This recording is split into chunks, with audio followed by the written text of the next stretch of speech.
самай шашыңнан, алдында ана бас ұрдым, бөпеңнің тербеп бесігін, әкемнің даңқын асырдым.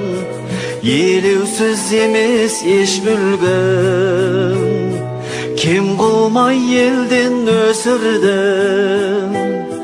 Жақсымыз болса жар салып, қатеміз болса кешірдім.